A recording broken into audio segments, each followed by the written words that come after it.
Hi, so my name is Renee. I'm having a little dispute with the Vancouver police and the Sandman Hotel.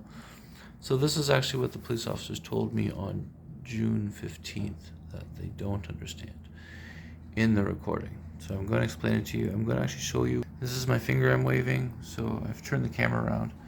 This is the Sandman Hotel invoice here, okay, information invoice. The print date that they gave this to me is June 12th. You see June 12th there? The departure date here, the departure date says it's June 16th, 06.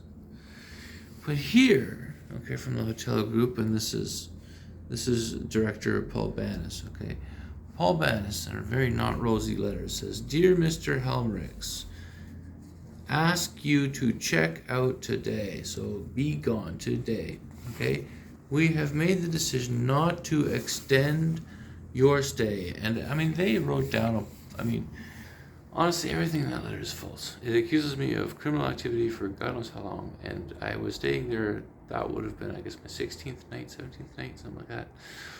But I was actually a walk-in client. I didn't have anywhere else to go. I had just run away from a Catholic homeless shelter. So, mostly because they had allowed one of the, it's not a jail, so you can't call them inmates, but one of the other residents there gave me a weapon to defend myself against ongoing threats that the shelter didn't want to report. So after that, I left. And then for some reason, I know it sounds incredible, but I ended up in a hotel room, and I could only withdraw $1,000 a day. So I couldn't book the hotel room any more than $1,000 a day would allow. And that turned out to be, well, the first night was over 500. So I could only book the first night, but I was able to withdraw then 400 cash, and I could use some of the cash the next day to pay 2 nights together. So that went over 1,000, but I used some cash to pay that the second day. So then I was staying there a little bit longer. So the first week there, I paid over 500 per night, and then the manager Gerard, all on his own by himself, he comes up and he says, let me see if I can get you a better deal. So somehow he gets a better deal, and it's around 800. So he saved me $200. So I go to the machine, I gave him $100 tip. I mean, the guy just by himself gave me a better deal of $200. Why wouldn't I give him $100 tip? So we're having a good time, I'm freshly shaved usually in the hotel, stuff like that. And I keep clean. I didn't wear any clothes in the hotel, so I was showered and working on the computer. I'm making a video about all the stuff that happened to me in Taiwan, actually. So after all that, that's when the problem began. So there's the elevator is shared. It's a shared space there. And after 2 weeks or so, you're kind of a resident, and you're gonna get the hang of things. So people are coming and going. I mean, most of them are just travelers anyway. Well, and then the elevator does funky things too. I mean, like this elevator was just weird. Sometimes it was just a programming would just fritz completely. But anyway, that was those things aside, interesting elevator experiences. I'll give it that. So I've been talking about those already for at least 2 weeks. But that aside, to be accused of having been disorderly and stuff like that, there's no grounds at all, because I was actually swiping my card every day or every 2 days in order to renew the room. So, and at no point did anybody say anything to me about that. So right off the bat, his letter is completely false. You know that because they wouldn't have renewed the room to me if they thought anything like that. And I was renewing it Visa debit card, so every day or every 2 days.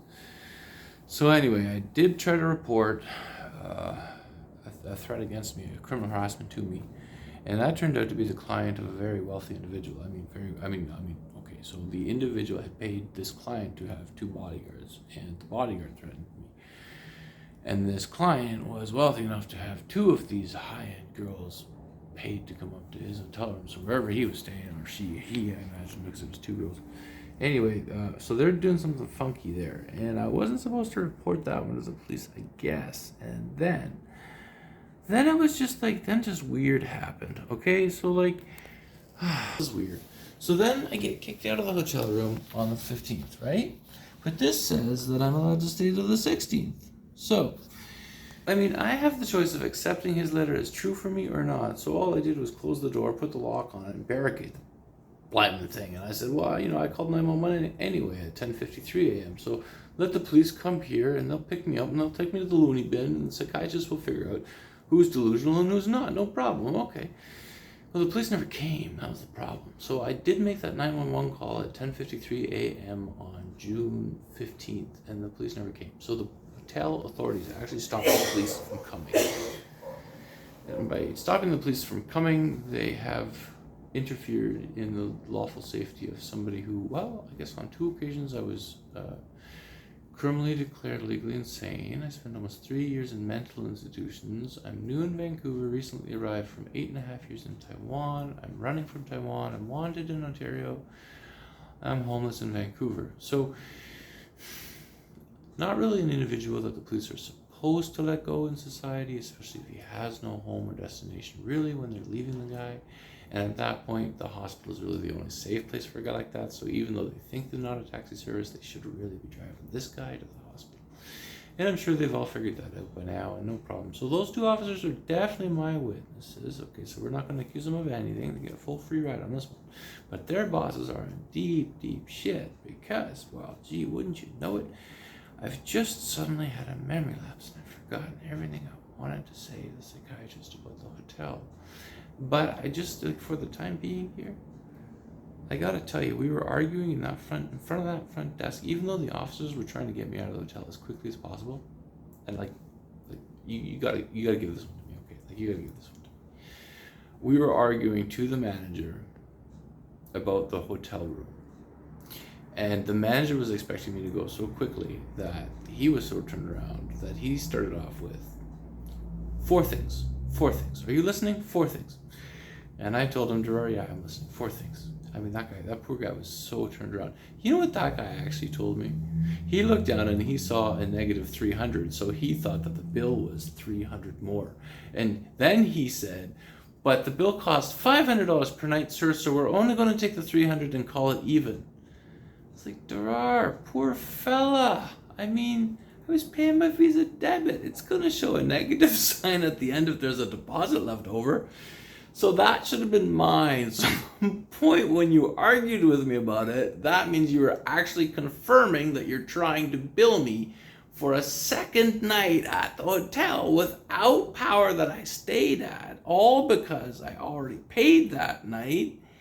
And then you tried to hide the fact that you're running an escort service for like high-end clients or something like that by not allowing me to press that other criminal harassment charge. So you guys stepped in big. You guys stepped right in the middle of something there. So Paul Banis, yeah, I'm dead serious about that free hotel room for life in any of your North Star hotels. I mean, if you think about the mutual advertisement we could give each other, it'd be pretty cool. But if you want to think about the downside, I don't mind ripping your whole legal establishment to the ground. I did have you on health charges also already, and I did send a picture of the evidence of that in case psychiatrists want to call that a bluff. No, it's not. It's real. So we've got some serious issues there at the hotel, in the Sandman Hotel downtown, and I'm just, I don't want to go through it all when I'm talking to psychiatrists after I call 911 from, that hotel, because logically, there is no better place to show up again. Try to call emergency services for the 2nd time. I mean, if it's police, then it's them the 3rd time. But show up there again and just, for a YouTuber, I mean, this has got to be the ultimate YouTube prank. Let's prank the same hotel twice with emergency services. Let's see how they react a 2nd time. After the 1st time totally blew up in their face. So we'll see where this one goes. And then, I'm totally game. Let's bring it on. Let's bring me down to the psych ward. Let's bring the psychiatrists into this. So I'm going to say, I don't remember where I live. I don't remember anything. I just remember I keep forgetting my key in this hotel. So can I either have another key to go up to my room, or can we call me a wagon to the loony bin?